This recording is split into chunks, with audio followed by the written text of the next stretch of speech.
Welcome, traveler, to the windswept heights where ancient Britain once kept watch over its valleys and rivers.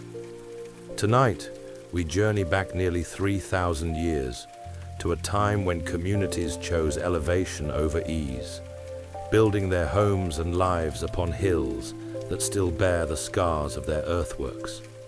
Here, where grass now grows undisturbed, people once walked familiar paths between roundhouses, tended fires against the evening chill, and watched the world unfold below them with a patience we've nearly forgotten. You're standing at the base of a hill, in what will someday be called Southern England, though no one here would recognize that name. It's a mild afternoon in late spring, perhaps 800 years, before anyone will write the year as 700 BCE. The sun hangs comfortably above the western horizon, casting everything in that peculiar golden light that makes even ordinary grass look purposeful. The hill rises before you with the kind of steady gradient that suggests nature designed it specifically for climbing without excessive effort. Not one of those dramatic peaks that demands mountain climbing equipment and inspirational speeches, but rather a sensible sort of elevation, the kind that makes you think, yes, this seems reasonable, rather than absolutely not. Your feet find the sheep track winding upward, worn smooth by countless hooves and paws and feet over generations. The path doesn't rush, it meanders slightly, accommodating the natural contours rather than fighting them, switching back on itself where the slope grows steeper. Hawthorn bushes cluster along the route, their white blossoms releasing a scent somewhere between almonds and honey, though perhaps more musty than either, like flowers that have been thinking deeply about becoming fruit. As you climb, the sounds from the valley below begin to soften. A dog barking at something only it can see, the rhythmic thunk of someone splitting wood, children's voices rising and falling in that universal pattern of invented games and disputed rules. These noises don't disappear entirely. They simply become part of a larger acoustic landscape that includes skylarks overhead, wind moving through grass, and the surprisingly loud buzz of a beetle passing your ear with all the self-importance of someone late for an appointment. The hillside itself speaks volumes about patience. This isn't virgin wilderness, untouched by human hands. The grass shows evidence of grazing, cropped short in patches where sheep have worked systematically through their favorite areas. Here and there, you spot where someone has cut turfs for roofing material, leaving neat rectangular scars that will heal themselves back into continuity over the next season or two. Small paths branch off the main track, leading to berry bushes or good sitting rocks, or simply meandering in the way paths do when created by creatures who sometimes walk for the pure pleasure of walking.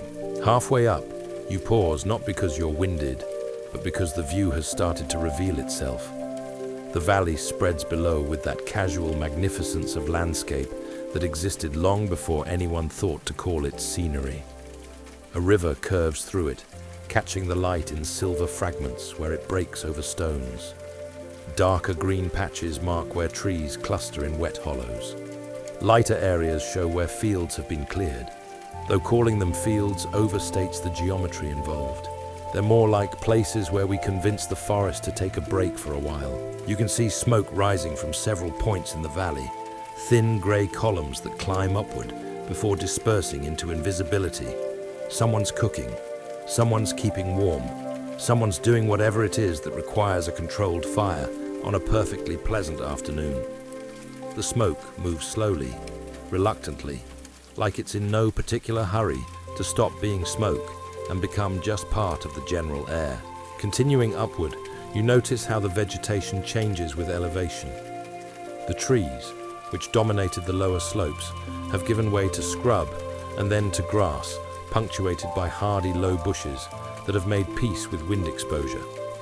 Wildflowers dot the green, small, determined bursts of yellow and purple and white, each one apparently convinced it has chosen the absolute best spot on the entire hillside. They might be right. Each seems perfectly suited to its particular patch of earth, as though flower and location had negotiated their arrangement seasons ago and found it mutually satisfactory. The hilltop, when you reach it, doesn't announce itself with drama. No sudden revelations or inspirational vistas that demand you immediately write poetry. Instead, it offers a gentle flattening, a sense that the ground has decided climbing is quite enough work for one day, and perhaps everyone should simply plateau for a bit. The wind picks up here, no longer filtered through valley features, arriving directly from whichever direction it happens to be traveling today. And here, spread across this elevated flatness, you find evidence of sustained human presence. Not massive monuments or architectural ambitions, but the practical marks of people who decided that this particular hill, this specific height, offered something worth the daily inconvenience of vertical living. Earthworks circle the hilltop in rough concentric rings, raised banks of soil and chalk, backed by ditches that serve double duty as both defensive features and extremely effective drainage. These aren't fresh constructions. Grass grows thick on the banks, and the ditches have that settled look of features that have been rained into and frozen and thawed and baked enough times to achieve a kind of permanent character. Small paths cross the earthworks at intervals, worn by feet that know exactly where the easiest passages exist. Within these protective rings, you can see the outlines of structures. Circular foundations mark where buildings stand or once stood, their posts creating perfect geometric patterns in the earth. Some show signs of recent occupation. Darker soil near central hearth positions, scattered debris of daily life, and paths worn between doorways. Others have that abandoned quality of places, waiting to be reclaimed by grass, their posts removed or rotted, leaving only the memory of walls. The light continues its slow amber progression toward evening. Up here, away from valley obstructions, the sky feels larger, more present. Clouds move across it with stately purpose, casting shadows that race across the landscape below, darkening and lightening the patchwork of fields and forests and grasslands in constant rotation. You could watch this all day. Possibly some people do. A raven calls from somewhere above. That deep croaking commentary that ravens seem to offer on everything they observe. It's answered by another raven, or possibly the same raven from a different location, because judging raven positions by sound alone is an imperfect science at best. They're probably discussing something vitally important in raven politics, or possibly just mentioning that there's a person standing on the hilltop looking somewhat purposeless and might be worth monitoring for dropped food. The earthworks curve away in both directions, following the hill's natural contours with the kind of precision that suggests careful planning, combined with willingness to adjust plans when the ground presented opinions. In places, the banks rise higher than your head. In others, they're more modest, acknowledging where the natural slope already provides enough elevation. The ditches vary too, deep enough to make casual crossing awkward, but not so dramatically deep that maintaining them would become anyone's full-time occupation. This is Maiden Castle before Maiden Castle existed, Danebury before anyone called it Danebury. One of hundreds, possibly thousands, of similar hilltop settlements scattered across southern Britain, each one representing the same basic impulse: to live high enough to see trouble coming, close enough to water and good land to make the arrangement practical. The people who built these earthworks and raised these structures weren't making monuments to impress distant archaeologists. They were making homes. And as the sun continues its reliable journey toward the horizon, you can almost hear, or perhaps imagine hearing, the sounds of such a home waking into its evening routines. The clink of pottery, low voices discussing tomorrow's work, someone singing something wordless while working at a task that requires both hands. The small domestic symphony of people settling into that space between afternoon and night, when the day's labor eases, but darkness hasn't yet demanded fire and shelter. You've arrived at the Hillfort. The real story, though, begins much earlier, with the first people who looked at this hill and thought, yes, up there, instead of definitely not. Long before anyone raised these earthworks or dug these ditches, the hills of Britain were simply hills. They rose from valleys without particular meaning beyond the practical. harder to farm than flat land, exposed to weather, requiring extra effort to access water. Sensible people, one might think, would naturally gravitate toward river valleys and coastal plains, where both resources and comfort existed in greater abundance. And yet, someone looked at this hill, this specific elevation among countless others, and made a different calculation. Perhaps it was a single family initially, or a small group seeking summer grazing for animals. Maybe they came first for flint from chalk deposits, or to gather medicinal plants that preferred well-drained slopes, or simply because their existing settlement had grown crowded enough that some individuals preferred vertical distance to horizontal proximity. The original motivation has vanished into the unrecorded past, leaving only the consequence. Someone began spending significant time on this hilltop and eventually decided to stay. This decision didn't happen suddenly. The archaeological evidence, such as it exists, suggests a gradual process spanning generations. First, perhaps temporary camps during certain seasons, small clearings where people paused during longer journeys, found the location useful and returned. The kind of place where you might leave some firewood under an overhang, knowing you'd likely pass this way again, and finding dry fuel waiting would be convenient. Not ownership exactly, but the beginning of a relationship between people and place. The late Bronze Age slides into the early Iron Age without announcement. The people living through it noticed no particular transition. They weren't aware they were participating in historical periods that future scholars would name and debate.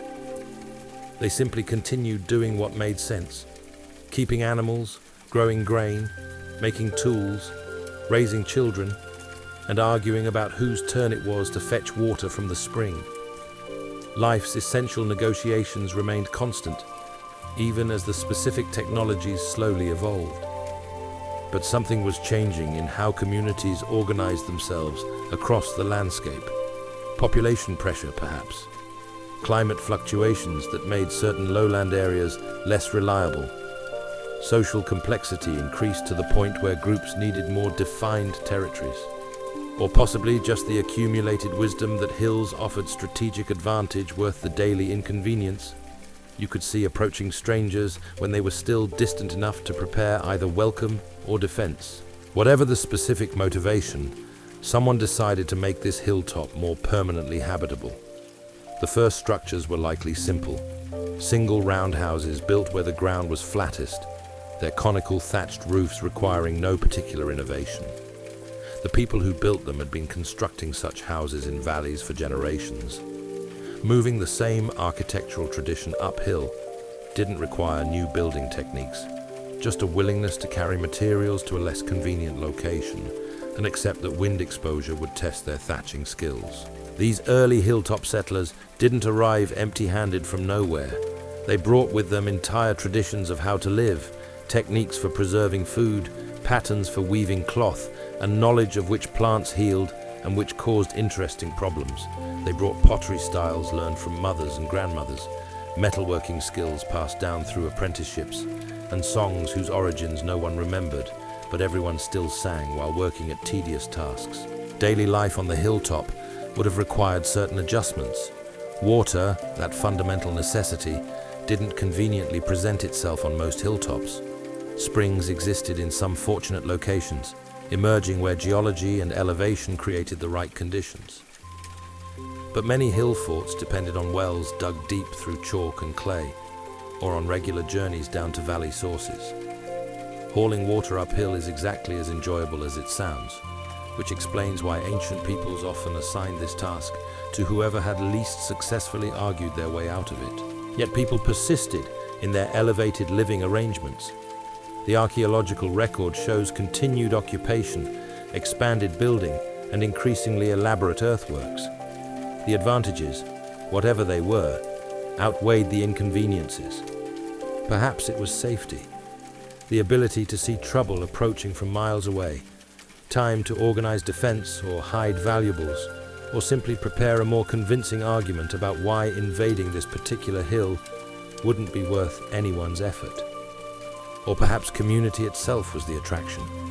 Living close together within defined boundaries created social intensity impossible in dispersed valley settlements. News traveled faster. Help arrived more quickly when needed. Disputes arose more frequently too, naturally, but at least everyone knew immediately when Bronwyn's goat had escaped again and was eating through someone else's vegetable patch. There's something to be said for geographical compression of social networks. Even when occasionally you wish everyone would take their compressed network elsewhere for a few hours, the hilltop community would have developed its own rhythms distinct from valley life. Sunrise came earlier at elevation, though sunset arrived at the same time. The extra altitude just provided better views of both transitions. Weather moved through more dramatically, less filtered by trees and landforms. You felt seasons changing in your bones up here, the shift from autumn to winter arriving not as a gradual suggestion, but as an undeniable declaration when the first proper gale arrived and reminded everyone why maintaining roof thatch was actually quite important. Children born on the hilltop knew nothing different. For them, the daily climb up and down wasn't an inconvenience, but simply how one moved between home and fields, or home and forest, or home and wherever children went when they claimed to be just playing nearby, before returning hours later with scraped knees and elaborate excuses. They developed the strong legs and reliable lungs that came from vertical living, and probably pitied their valley-dwelling cousins who had to walk so much farther to reach equivalent distances simply because they insisted on going around obstacles instead of over them. The first permanent inhabitants watched their hilltop settlement grow gradually, organically. A second house joined the first when another family decided elevation suited them. Then a third. Storage structures appeared, raised granaries that kept food dry and away from ground moisture, protected from rodents by careful construction, and possibly by cats who had figured out that humans storing grain inevitably attracted mice, and mice were considerably more interesting than whatever scraps humans might deliberately offer. Fences and walls began defining spaces, not the elaborate earthworks that would come later, but practical divisions between where we keep animals and where we'd prefer animals didn't go. Pathways emerged through simple repetition. People naturally walk the most efficient routes between frequent destinations, and enough feet following the same logic will eventually create a visible track requiring no formal planning. Someone, at some point, must have looked around at this growing hilltop community and thought about longer-term security. The houses and storage structures represented accumulated wealth and effort. The people themselves represented relationships and shared knowledge. Protecting both seemed increasingly worthwhile as the settlement grew more established and prosperous. The decision to build defensive earthworks likely wasn't made in a single dramatic council. More probably, it emerged through incremental consensus, discussions during shared work, observations about vulnerabilities, comparisons with other hilltop settlements people had visited or heard described. Someone might have suggested, we should really do something about the Western approach, after noticing how exposed it was, and gradually something evolved into plans for earthworks. But before those major constructions began, before the hilltop became a hill fort in the formal sense, there was this gentler period of establishment, people learning how weather moved across their particular elevation, where the best spots for various crops existed within walking distance, which springs ran year-round and which disappeared by late summer, how to organize communal work, where to place the middens so they served sanitation without becoming immediate problems for houses downwind. They learned their hill intimately, every slope and hollow, every patch where wild garlic grew thickly, every rock outcrop that might serve some useful purpose or at least provide decent seating when you needed to catch your breath halfway through an uphill journey while carrying something heavy. The hill became known territory, understood through seasons of constant interaction, and somewhere in these gradual processes of settlement and adjustment and accumulated knowledge, the transition occurred from people living on a hill to a community whose identity is connected to this specific elevation. The hill wasn't just a location anymore. It was becoming home. The construction of defensive earthworks around the settlement didn't happen overnight, though imagining the entire community suddenly inspired to dig ditches and raise banks all at once makes for a more dramatic story.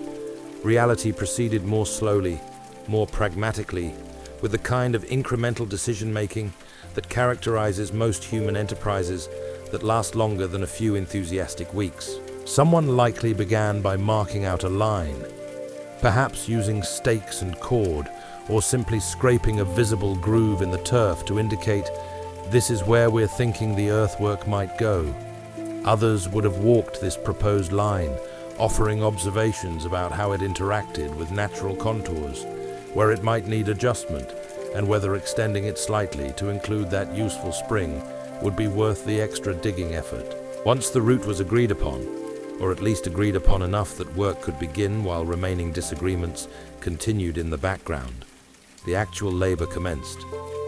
Digging ditches in chalk and clay with Bronze Age and early Iron Age tools was exactly as pleasant as it sounds, which is to say, not very. Antler picks worked surprisingly well for breaking up compacted earth, their natural curve providing good leverage.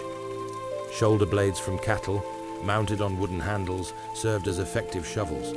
Baskets woven from willow carried away the spoil. The work organized itself according to seasons and agricultural calendars. You didn't dig ditches when fields needed planting or harvesting. Those tasks took priority. But during slower periods, when weather permitted outdoor labor and other demands eased, groups of people would spend days at the earthworks. Not glamorous work, repetitive, physically demanding, and progress measured in increments small enough to seem almost insulting given the effort expended. Yet the ditches deepened gradually. The banks rose as excavated material was piled systematically on the inner side, creating the classic Hillfort profile, a ditch fronted by a rampart, the combination making the actual height difference more dramatic than either element alone. The geometry wasn't always perfect. The ditch width varied where particularly stubborn geological features resisted digging. The banks sometimes wandered slightly from their intended lines when workers encountered obstacles or simply got tired and decided this spot was close enough to the plan. Some sections of earthwork received timber reinforcement. Posts driven into the bank face provided structural support, preventing erosion and collapse. These weren't enormous timbers, just adequate poles, perhaps the size of your upper arm, spaced at intervals that experience had taught, provided sufficient strength. In some places, horizontal timbers connected the vertical posts, creating a box frame internal structure that kept everything stable, even when rain saturated the earthworks. The entrances received particular attention. You couldn't simply leave gaps in your defensive circuit. That defeated the entire purpose. Instead, builders created elaborate interned entrances where the earthworks curved inward, forcing anyone approaching to navigate a narrow passage overlooked from both sides. Some entrances featured wooden gates that could be closed at night or during emergencies. The gates themselves weren't massive fortifications, solid wooden barriers hung on posts, secured with bars, sufficient to stop casual entry and provide warning of determined attempts. Building these earthworks required community coordination on a scale that implies considerable social organization. Someone had to manage labor allocation.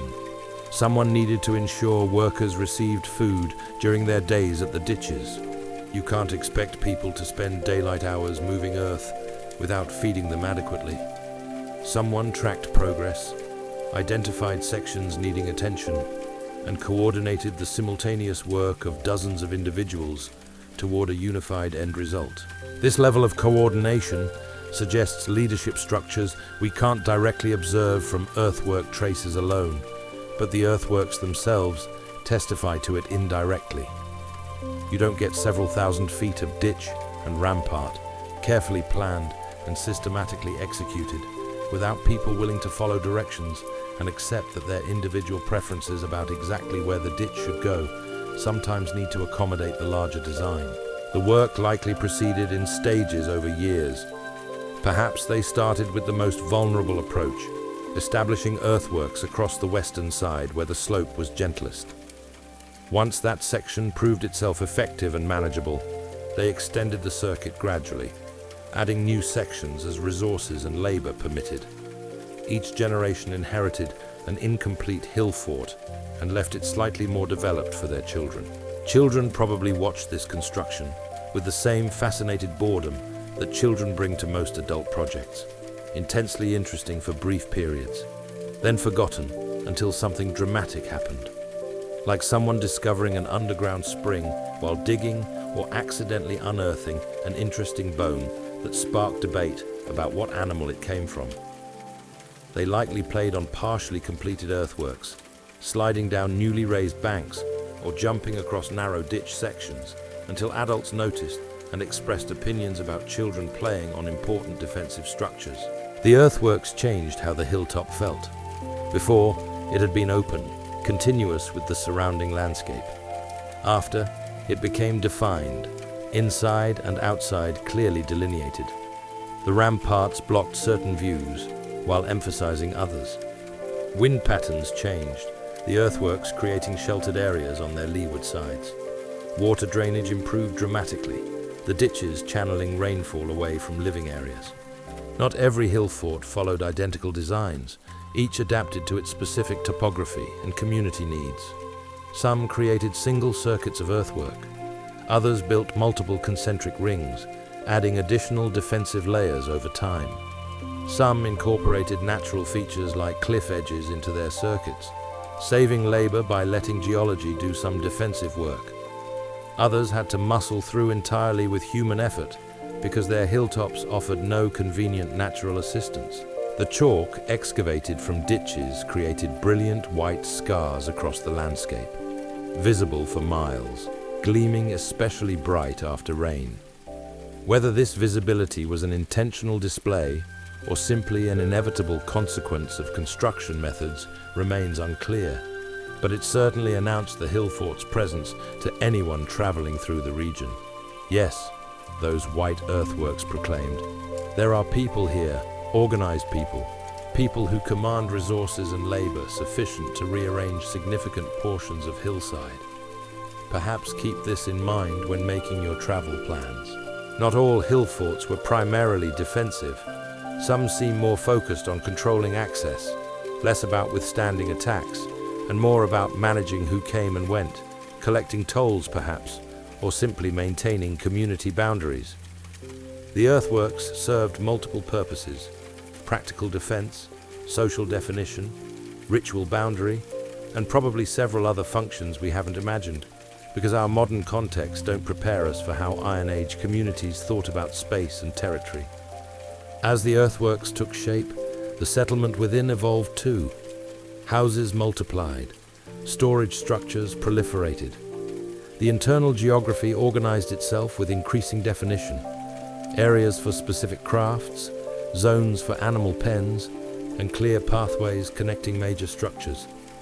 The hill fort wasn't just enclosed, it was becoming deliberately arranged, its internal space thoughtfully allocated according to needs both practical and social. The completed earthworks, or as completed as earthworks ever become, since maintaining them required constant attention, represented monumental communal achievement. Miles of ditch and bank, thousands of hours of labor, and coordination across extended time spans, all in service of creating a defensible, defined, permanent settlement. The people who finished what earlier generations started must have felt considerable satisfaction, tempered perhaps by awareness that future generations would inherit maintenance responsibilities in perpetuity. But maintenance, like construction, could be incorporated into seasonal rhythms: spring inspections of winter damage, autumn reinforcement before storms, ongoing attention to gates and timber elements. The earthworks became part of community identity, something we built and we maintain, a physical manifestation of collective identity and shared purpose.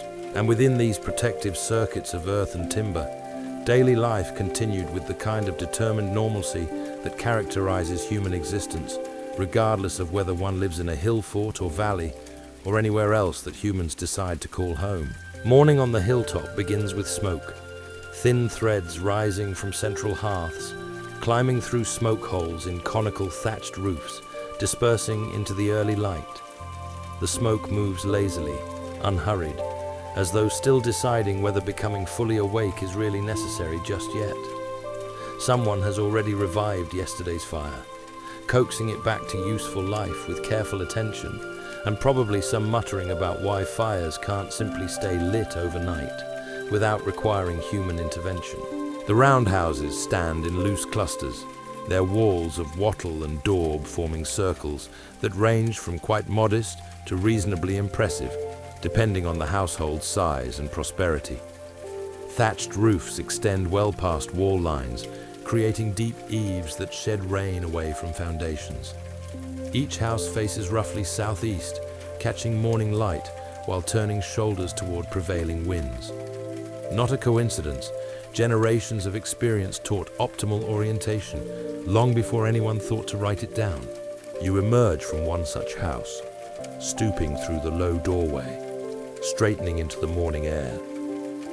The temperature at this elevation carries a bite, even in summer. A reminder that you've voluntarily chosen to live where weather arrives with minimal warning. Your breath is visible briefly before dissipating. The grass around the house gleams with dew that will burn off within a few hours, but currently makes everything look freshly painted. The central space within the hill fort serves multiple functions.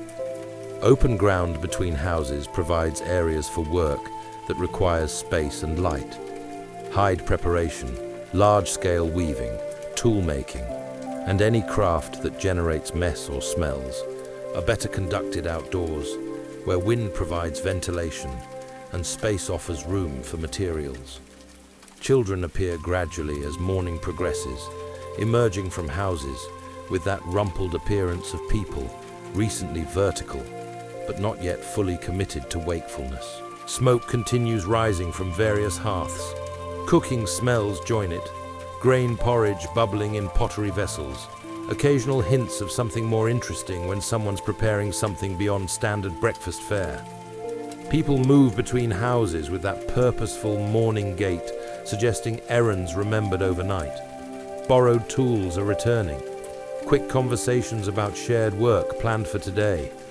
Someone reminding someone else about something they've apparently forgotten despite multiple previous reminders. The animals wake with their own opinions about timing.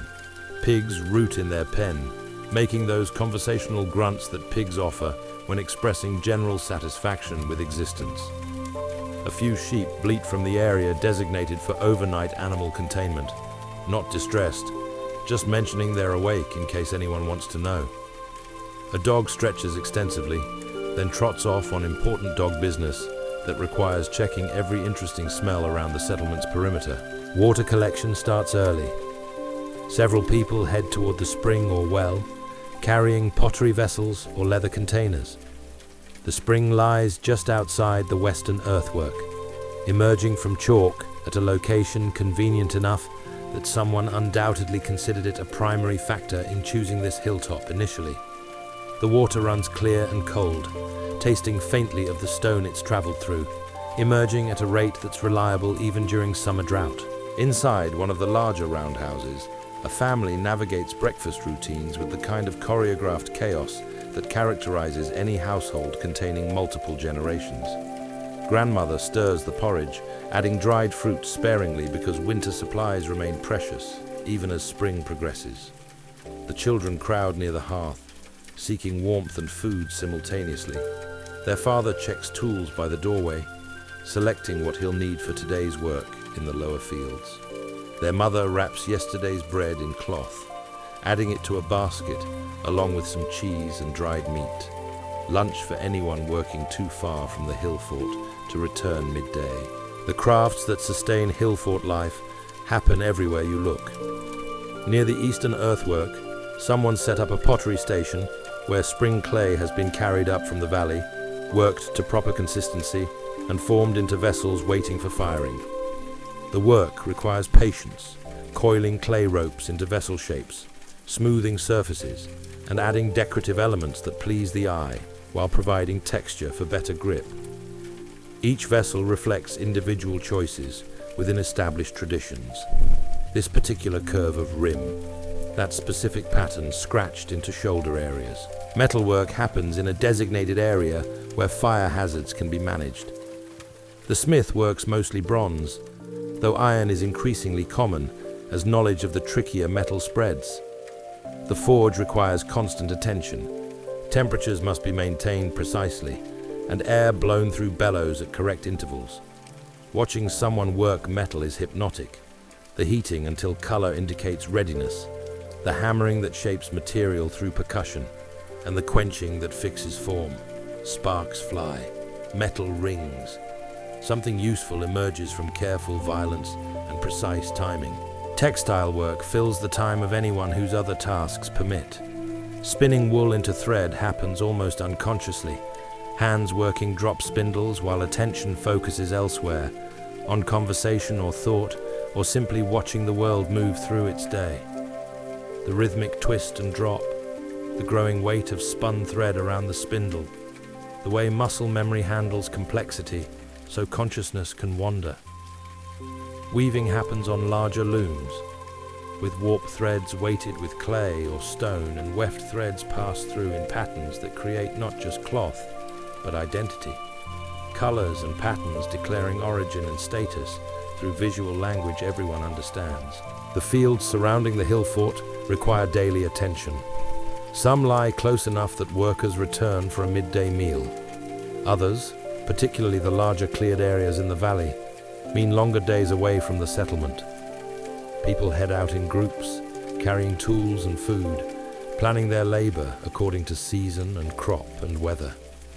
Today it's weeding, endless, eternal weeding, that struggle between cultivated plants and everything else that also thinks this soil looks promising. Children old enough to be useful, but young enough to still require supervision, accompany adults to the fields. They learn through watching and helping. How to identify crop versus weed, proper hoeing technique, and the satisfaction of seeing cleared ground. They also learn patience, that agricultural virtue rivaling any other. Plants grow at their own pace. Rushing helps nothing. It's better to work steadily and sustainably than to exhaust yourself before the task is complete. Back in the Hillfort, those remaining attend to different necessities. Elderly members work at tasks suited to seated positions and accumulated knowledge, fine weaving, careful tool sharpening, and food preparation that requires experience more than strength. They mind younger children too, the ones not yet useful in fields, but definitely capable of finding trouble if left unsupervised. Stories get told during these hours, knowledge transferred through narrative about how things work and why they work that way, and what happened when someone tried different approaches. Midday brings those working nearby back to the Hillfort. The sun stands nearly overhead, shadows compressed to minimal presence. People seek shade where possible, under extended roof eaves, in the lee of the earthworks, or anywhere offering relief from direct exposure. They eat bread and cheese, dried fruit, and occasionally fresh vegetables when the season provides them. Water passes around, lukewarm from sitting in containers, but still welcome. The afternoon continues the morning's activities, but with increasing awareness of the approaching evening. Work progresses toward natural stopping points rather than pushing for excessive completion. Someone starts thinking about dinner preparation, assessing what's available and what would work well combined. Another person checks the animals, ensuring they've had water and planning where they'll graze tomorrow. The Hillfort's elevated position means you're constantly aware of weather approaching. You see the clouds building in the west long before valley dwellers notice them. The changing light, the shift in wind direction, the particular quality of air that suggests rain's coming. All these signals arrive early at elevation, providing time to secure anything that shouldn't get wet and warn people in distant fields to finish up and return. As afternoon edges toward evening, people drift back toward the settlement. The workers from distant fields return, tired but satisfied with the day's progress. Tools get cleaned and stored. Animals return to their overnight pens. The tempo of Hillfort life shifts from productive activity toward evening's slower rhythms, food preparation, small repairs, and social time, when the day's labor no longer demands full attention. Dinner preparations create new smells across the settlement. Most households eat porridge variations for efficiency, grain cooked with whatever's available to make it more interesting. But some nights call for more effort. Meat from recent hunting, vegetables from carefully tended gardens, and bread from morning's baking. The smell of cooking grain combines with wood smoke and indefinable other scents that collectively announce settlement at dinner time to anyone approaching. Children play their eternal games, variations of chase and hide and seek, and whatever else children invent when given free time and peer groups. Their voices carry across the Hillfort that particular quality of children having fun that sounds remarkably similar across all centuries. Adults half watch while attending to other tasks, alert for the shift in sound quality that suggests someone's gone from playing to actual distress. The sun begins its descent toward the western horizon, light shifting through those amber and gold tones that make everything look temporarily significant. Shadows lengthen, the air cools noticeably. People naturally gravitate toward hearths and social warmth as daylight fades toward evening's threshold. This is daily life within the earthworks. Not dramatic, not particularly memorable, but reliably human in its patterns of work and rest, effort and satisfaction, and individual actions contributing to collective survival and continuity. Standing near the Hillfort's eastern rampart, you can see for miles. The landscape unfolds in layers: foreground, middle distance, and far horizon, each with its own textures and colors and qualities of light. Morning mist still clings to the lowest valley areas, making distant rivers appear as silver ribbons floating against undefined green. The view changes constantly, yet remains fundamentally familiar, the same territory observed through every season, every weather condition, and every time of day. This elevated perspective shapes how you understand the world. Down in valleys, vision terminates quickly against the next hill, the next forest stand. Your world necessarily remains local, bounded by immediate geography. But from up here, you see relationships between things, how the river connects distant areas, where forest transitions to cleared land, and the patterns of human settlement spread across available terrain.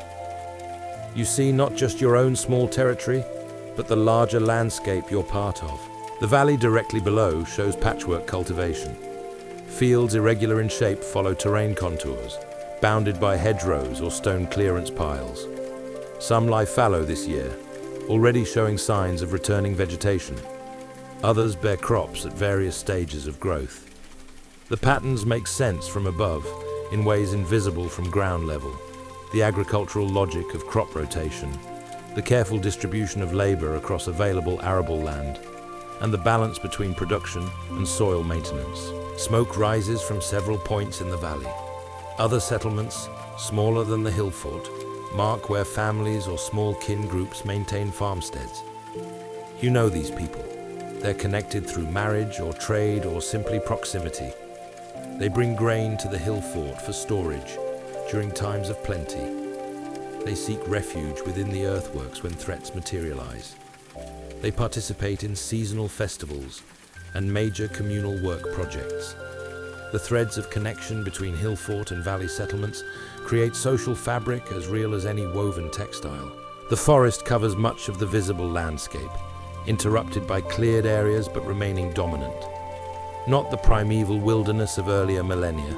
Humans have been shaping these forests for generations, selectively harvesting useful wood, clearing areas for cultivation, and managing understory for preferred species. But still substantial, still wild enough that you wouldn't casually wander through alone without clear purpose and reasonable caution. Watching the forest from above, you notice its rhythms. Wind moves through treetops in visible waves, creating shifting patterns of lighter and darker green.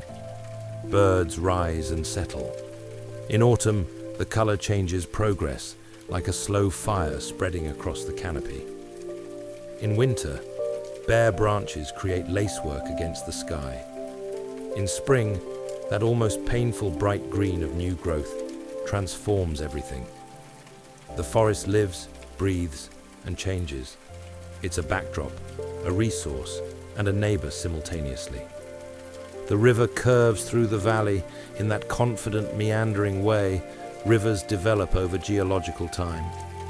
From up here, you can see how it works, where it runs swift over stones, where it slows into deeper pools, and where spring floods extend beyond normal banks into temporary wetlands.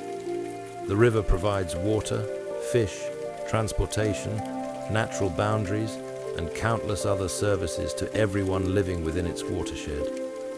Following its course with your eyes, you can trace it upstream toward hills where it begins, downstream toward wherever it eventually flows, probably into a larger river, though geography beyond immediate experience remains somewhat theoretical. Other hill forts punctuate distant elevations, small bumps on the horizon that regular observation has taught you to interpret. There's Danebury, there's Maiden Castle, and there's another whose name you know through travel and trade connections. Each holds its own community, maintains its own earthworks, and pursues the same basic strategies of elevated living for safety and status. Sometimes you see their signal fires at night, messages passed hill to hill, faster than any runner could carry news. Sometimes travelers arrive with information about their harvests, their leaders, and their current challenges. The sky dominates from this elevation. Not filtered through valley features or constrained by surrounding hills, it extends in every direction to the horizon. You become intimately familiar with cloud formations and their implications for coming weather. Those grey masses building in the west mean rain is approaching. That particular quality of mackerel-scale clouds suggests unsettled conditions continuing. Clear skies can be deceptive. Sometimes the clearest nights bring killing frosts. Watching weather systems move across the landscape provides entertainment and practical information simultaneously. You see the rain curtains dragging across distant hills, silver-grey veils connecting cloud to ground. You watch storms march through with parade ground precision, their fronts marked by abrupt changes in wind and light. You witness the light shows of summer thunderstorms, lightning brightening valleys miles away, thunder arriving seconds later like an afterthought. At night, the view transforms. Valley settlements marked by firelight and hearth glow. The river catches moonlight, becoming a bright pathway through darkness. Stars populate the sky in numbers almost overwhelming. No light pollution reduces their brilliance. The Milky Way stretches overhead like a river of light, its banks populated by constellations your grandparents taught you, each one connected to stories that explained or entertained or warned, depending on the narrative. The moon's phases become familiar acquaintances. New moon means darker nights, better for activities best conducted with minimal visibility, though those activities presumably have legitimate purposes. A full moon transforms night into something almost bright enough for outdoor work if necessary. The moonlight on dew-covered grass creates a magical landscape, every blade outlined in silver. You could watch this for hours, and probably sometimes do when sleep proves elusive, or the night feels too beautiful to waste on unconsciousness. Seasonal changes announce themselves visibly from elevation. You see autumn progress across the landscape as leaves turn and fall. Winter's snow arrives first on distant mountains, then creeps downward through elevations like an advancing tide. Spring green starts in protected valleys before climbing to hilltops. Summer's fullness comes last to the heights, as though elevation requires extra convincing that yes, the growing season has actually begun. Bird migrations pass through. Vast flocks of geese heading north in spring and south in autumn, their V formations and constant calling announcing their passage hours before they arrive. Smaller birds are moving in waves too subtle for valley dwellers to notice, but obvious from up here, where you can see the forest canopy suddenly fill with activity.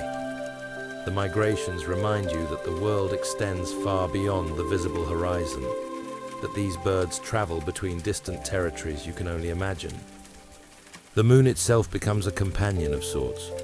You watch it rise over familiar landmarks, its exact rising point shifting gradually through its monthly cycle.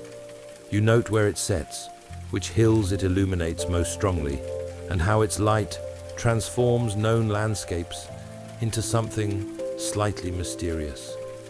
The full moon rising on midsummer night, huge and amber on the horizon, creates a sight that remains memorable even after countless repetitions. From this elevation, you witness things valley dwellers miss. The way morning mist burns off from top downward, revealing landscape in strips like someone drawing back curtains. The shadows that mountains cast across valleys during low sun. Darkness advancing and retreating with daily precision. The specific quality of light just before sunset that makes everything glow from within, as though the landscape itself has decided to briefly illuminate for some private celebration.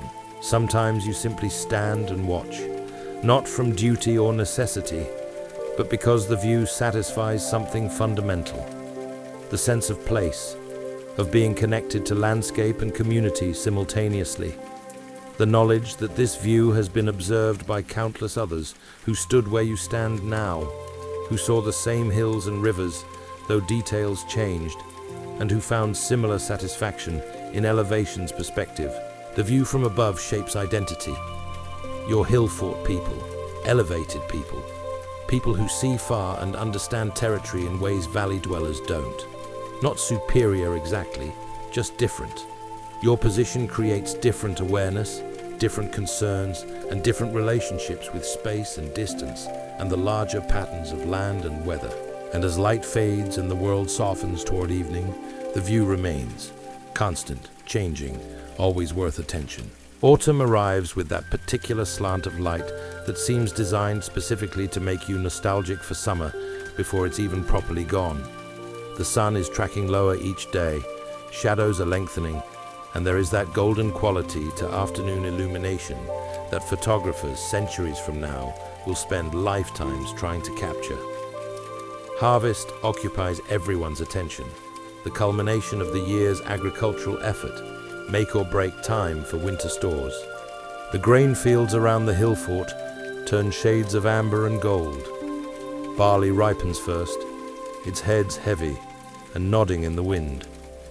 Emmer wheat follows, standing in dense patches where spring planting took hold successfully. The work of cutting grain is relentless. Teams moving through fields with sickles, cutting close to the ground and laying stalks in organized rows for drying. Your back aches. Your hands develop calluses that will fade over winter, only to return next harvest. But the work continues because it must. You harvest when the crop is ready, not when you feel like it. Children help gather the cut grain into sheaves, binding them with twisted straw. They work alongside adults, learning the rhythm of harvest labor, understanding through direct experience why winter's comfort depends on autumn's effort. The older children can be trusted with tools. The younger ones mainly try not to disrupt the work while feeling important about their contributions. Once the grain is cut and dried, threshing begins. Inside the Hillfort, on flat, hard ground, people beat the dried stalks with flails, separating grain from chaff. The work is repetitive, dusty, and oddly satisfying. The rhythmic thump of flails, the gradual accumulation of grain, and the visible progress toward winter security. Later, when wind permits, someone tosses the threshed grain high, letting air carry away the lighter chaff, while heavier grain falls back to collecting baskets. This winnowing requires patience and favorable conditions, but you've developed both through necessity. The grain gets stored in raised granaries, scattered throughout the Hillfort, wooden structures elevated on posts to keep contents dry and away from rodents. Some grain goes into sealed pottery vessels, packed tight and covered with clay sealant. A few communities have begun digging grain storage pits, clay-lined holes that create anaerobic conditions, preserving contents when properly sealed. The diversity of storage methods hedges bets. If one method fails, others might succeed, ensuring some food survives to spring. Apples ripen in the valley orchards, such as they are. These aren't carefully cultivated trees producing uniform fruit, but half-wild things that someone once decided to protect and occasionally prune, resulting in small tart apples suitable for immediate eating or drying for winter. Children climb the trees, shaking branches, gathering fallen fruit into baskets. Some apples get crushed for cider, the juice left to ferment in pottery vessels, creating something stronger than water that will last through winter without spoiling. The forest offers its own harvest. Hazelnuts require careful gathering before squirrels claim them all, a race you're not always confident of winning. Mushrooms appear after autumn rains, though distinguishing edible from poisonous requires knowledge transferred carefully from experienced to novice. Berries ripen at different times. Blackberries are thorny but abundant. Elderberries require cooking, and sloes are too bitter to eat raw but useful once processed. Animals fatten on autumn abundance. The pigs root through forests, eating acorns and beech mast and whatever else they discover, putting on weight that translates to winter food. Sheep graze the stubble fields after harvest, cleaning up dropped grain while fertilizing for next year. Cattle grow sleek on late grass, still growing while temperatures permit. The flocks and herds represent walking food reserves. Most will be slaughtered before winter, their meat preserved through smoking, salting, or drying. The autumn slaughter is a practical necessity tinged with celebration. You can't feed all animals through winter. Fodder stores won't stretch that far. So you select which breeding animals to keep and which to cull, then spend several intense days processing meat. Blood gets saved for sausages, hides go to the tanner, bones boil into soup stock or get worked into tools. Nothing is wasted. The animals provide too much value to discard any useful portion. Winter comes gradually, then suddenly. First frosts arrive on clear nights, turning grass white and killing remaining garden plants. The last leaves fall from deciduous trees, leaving skeletal branches against grey skies. Days shorten noticeably, sunrise coming later, sunset arriving earlier, and darkness claiming increasingly larger portions of each 24-hour cycle. The Hillfort turns inward during winter. People spend more time inside roundhouses, gathered near hearths, conducting indoor work while weather prevents outdoor labor. It's the season for maintenance and craft, mending tools, repairing damaged items, and creating new goods that summer's busyness left no time for. The work continues, just different work, adapted to the season and conditions. Snow transforms the landscape when it arrives. The Hillforts' earthworks stand out dramatically against white ground, dark banks rising from frozen pale fields. Tracks become visible, every animal movement recorded in snow, creating patterns that reveal otherwise hidden wildlife activity. The children naturally find snow an excellent addition to their play options, though adults suggest perhaps sliding down the earthworks could wait until the defensive structures aren't quite so slippery. Midwinter brings the year's longest darkness. The sun barely climbs above southern hills before beginning its descent again. Days feel compressed, brief glimpses of light, bookended by extensive darkness. People mark the solstice with particular attention. This is the turning point, the moment when days stop shortening and begin, almost imperceptibly, to lengthen again. The celebration acknowledges survival thus far and hopes for spring's return. Spring arrives hesitantly, unconvincingly at first. A few warmer days, followed by bitter cold returns. But gradually, the trend establishes itself. Temperatures rise, daylight extends, and the world begins its annual resurrection. Snowdrops appear in sheltered areas, then primroses, then a succession of flowers marking spring's reliable progression. Birds return from wherever they spent winter. Their songs create a morning chorus that's been absent for months. Lambs arrive, the sheep giving birth in the muddy, churned ground where they've been kept through winter, producing the next generation with their typical enthusiasm for creating new life in decidedly unpleasant conditions. The lambs make everyone slightly happier. Something about their bouncing energy and absolute conviction that climbing things will improve any situation. Fields need preparing for planting. Teams move through with ards, simple plows pulled by cattle, breaking up soil, creating furrows for seed.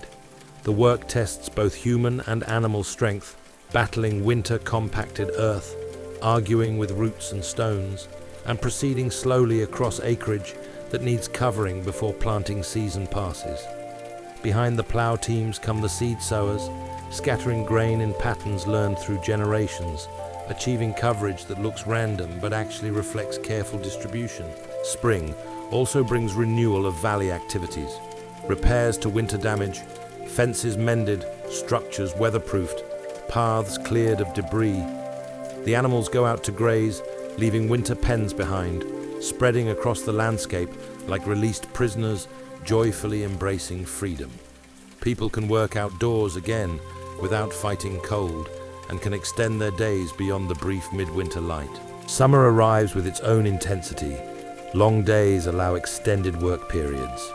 The sun rises early and sets late, providing light for all the tasks that winter postponed and spring couldn't accommodate. Gardens flourish in valley plots.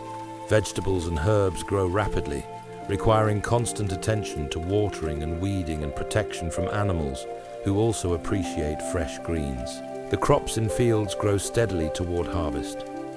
You watch them daily, monitoring progress, noting any problems, pulling persistent weeds, and scaring birds from areas where they've decided the grain is ready for eating, despite your opinions to the contrary. The grain's growing cycle becomes your cycle, its needs dictating your schedule, its vulnerability to weather creating constant low-level anxiety about hail or excessive rain or drought. Midsummer brings the year's longest day, the counterpoint to midwinter. The celebration feels different, not relief at survival, but satisfaction with abundance, gratitude for warmth and light and growing things. The Hillfort community gathers for shared food and drink, entertainment, and socializing. The kind of communal celebration that reinforces bonds and reminds everyone why living together in this elevated place makes sense despite the inconveniences.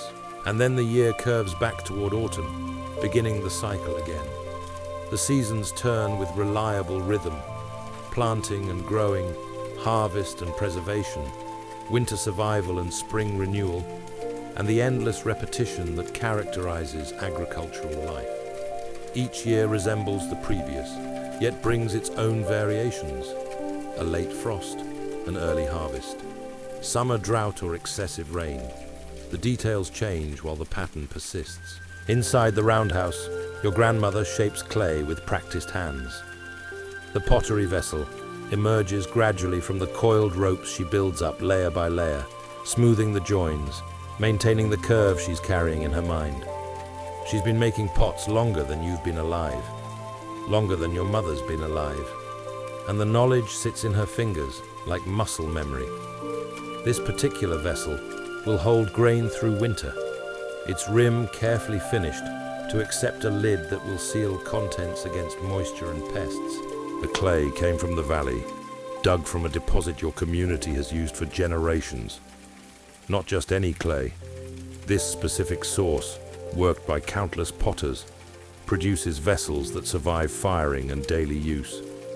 The preparation alone required days, digging, transporting uphill, removing stones and organic material, and adding temper to prevent cracking.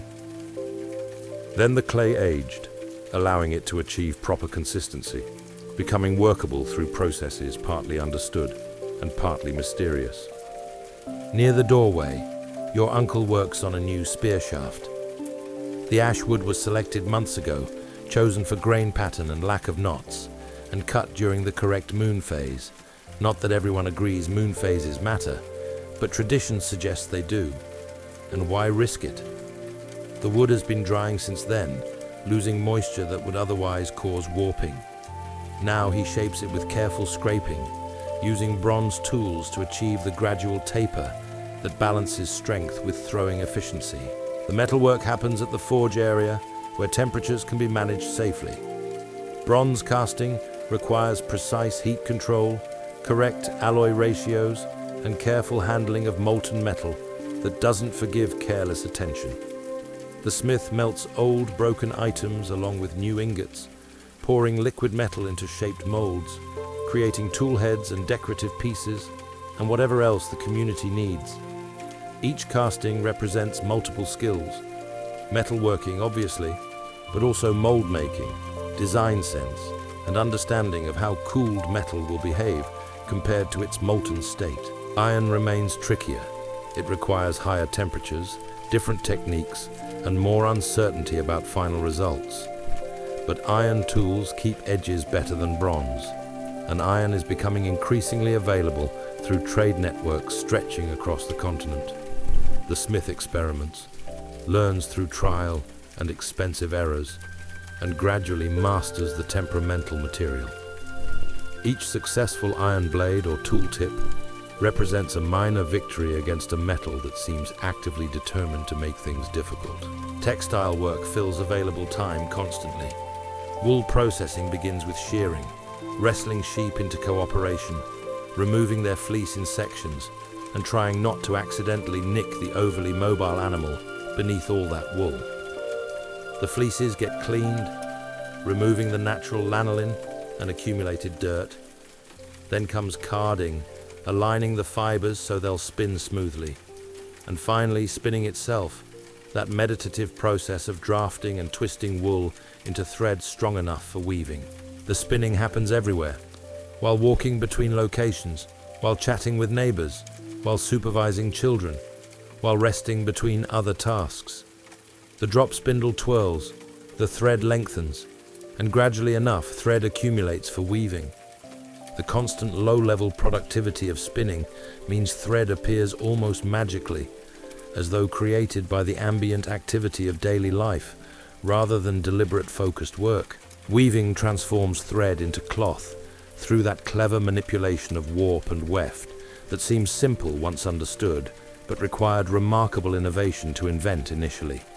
The vertical looms stand near walls where light is good, their warp threads weighted with clay or stone, creating tension that allows weft threads to pass through in patterns of over-under that create fabric. The weaver's hands move steadily, selecting heddles, passing the weft, beating it into place with the sword beater, and building cloth from bottom to top in slow, steady accretion. The patterns woven into cloth carry meaning. Certain color combinations indicate specific family lines. Particular weave structures mark different communities. The plaids and checks that will eventually become associated with Celtic peoples are already emerging in these Iron Age textiles, though no one here would recognize the term Celtic or understand why future peoples will find these patterns so emblematic. Leatherwork transforms animal hides into useful items through processes that smell exactly as awful as you'd expect, scraping the flesh side, treating with tannins from oak bark or other plant sources, stretching and drying, and softening the resulting leather until it becomes supple enough for shoes or bags or clothing. The tanner occupies a workspace diplomatically positioned downwind from most living areas, their valuable skills insufficient to overcome the aromatic challenges of their profession. Woodworking creates everything from house posts to intricate carved items. The carpenter understands how different woods behave: oak for strength and weather resistance, ash for flexibility, willow for baskets, and alder for water-resistant applications. Splitting logs along their grain, shaping pieces with axes and adzes and gouges, and joining sections through clever carpentry that uses no metal fasteners, just precision fitting and wooden pegs, and occasionally hide glue when extra strength matters. The basket weaver works willow withies into vessels and containers of every size and purpose. The material grows along streams, is harvested annually, and is sorted by thickness and flexibility. The weaving itself looks deceptively simple, strips passing over and under each other in regular patterns, but achieving consistent results requires practice and attention.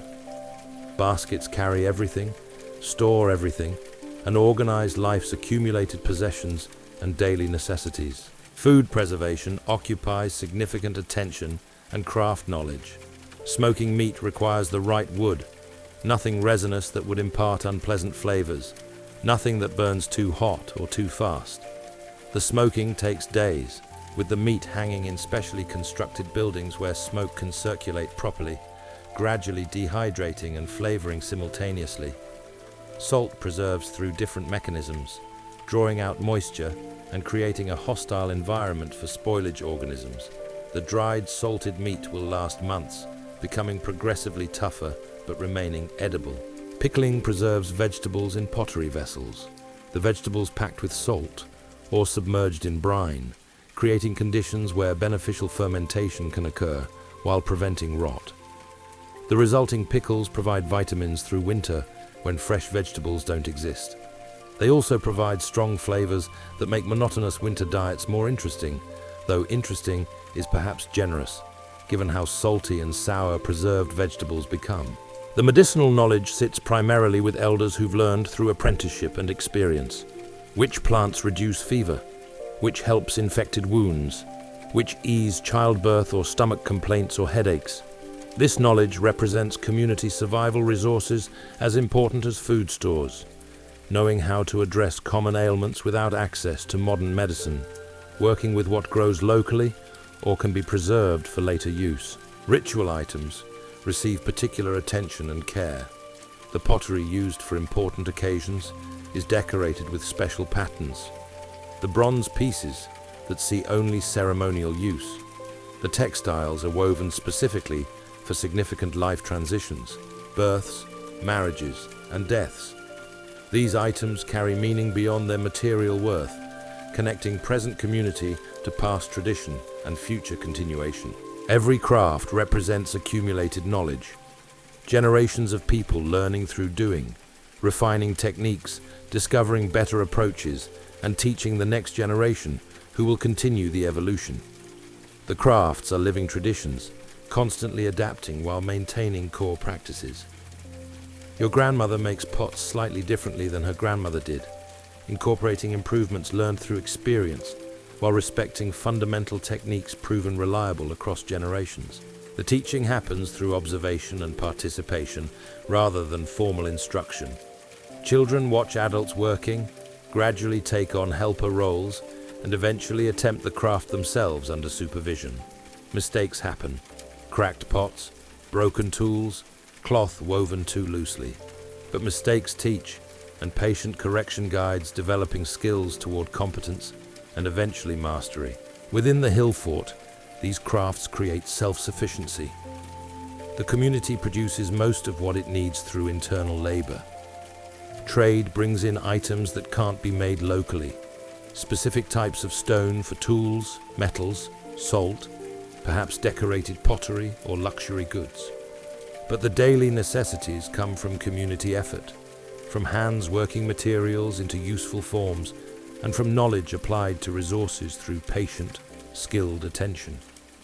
And as evening settles and work tools get set aside, the day's productivity sits visible in completed and partial projects, evidence of human capacity to transform raw materials into civilization's basic components through nothing more than knowledge, skill, and persistent application of both. The hilltop holds something beyond strategic advantage or practical convenience. Stand here as the sun sets, wind moving through grass, the valley darkening below while the elevated ground still catches the last light. And you feel it, that sense of being closer to whatever forces govern existence. Not a specific doctrine or formal religion, but an ambient awareness that this place sits at a threshold between ordinary and other. The earthworks themselves might function as more than defense. Their massive curves encircle the settlement, creating a defined boundary between inside and outside, known and unknown, community space, and everything else. Walking the circuit of the banks, you're tracing a line that's both physical and conceptual. This is us, that is other, and this earth and timber mark the distinction. Water sources receive particular attention. The spring emerging from chalk below the western earthwork, that reliable, cold, clear flow, surely represents some gift or presence worth acknowledging. People leave offerings occasionally, small items placed near the spring's emergence. Nothing valuable exactly, just tokens suggesting gratitude or hope or simple recognition that this water makes life possible. The offerings disappear eventually, taken by weather or animals, or perhaps by whatever presence might appreciate such gestures. Certain locations within the Hillfort feel distinct, the highest point, where you can see farthest in all directions, a particular section of earthwork that catches morning sun just so. The ancient oak standing near the eastern entrance, gnarled and hollow, but still producing leaves each spring, is clearly old enough to have witnessed the Hillfort's entire existence.